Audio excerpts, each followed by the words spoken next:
And salutations, gentlefolk.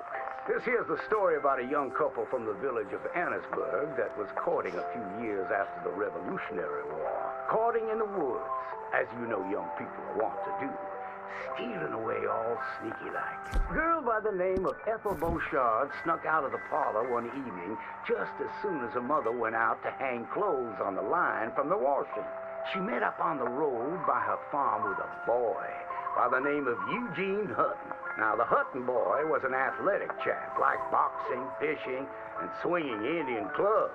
It's quite singular to the story that he didn't seem all that inclined to go to war in the preceding years leading up.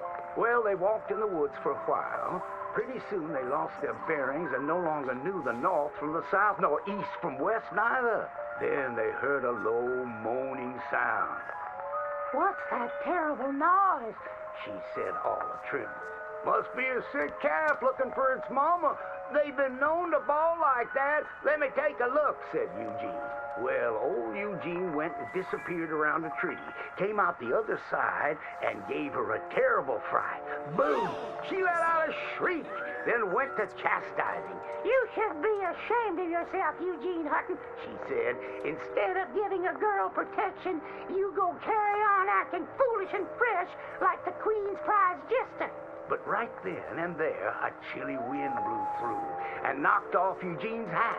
"I need to get back home. My mama has a terrible temper. She's like to stomp up and down if she finds out we're missing." She is a fair, stout woman, Eugene noted. But just then, before this couple of miscreants could head home, they heard the sound of heavy wheels, groaning, and people marching. The cacophony grew closer and closer, and through the fog they could make out the shapes of ghost horses pulling spectral cannons, and dead soldiers marching as if their graves could no longer contain them, each wearing a vile red coat. "You will pay for your moral transgressions," the dead soldier howled, and cut his head clean off. Miss Beauchard shrieked in horror as Eugene's head landed right in her hands, his eyes still darting about, attempting to discern what horror had transpired. Little Miss Ethel Beauchard ran as fast as she could, stumbling and getting caught on trees as she tore through the forests. Terrified for her life, the dead soldiers marching after, hungry for blood.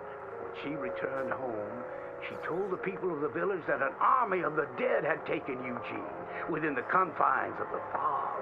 British soldiers who died protecting tyranny were rising from their graves as if to continue the fight for the demonic English. The townspeople erupted in fright and dismay until one daughter came forth and accused her of witchcraft. "She raised the dead to murder that boy for his pursuit of unwanted advances," he said. "So she too must perish." And that very night, they put her to the stake and burned her dead. Now let that be a lesson to you young ones not to go courting in the woods, in case the English lurk there still.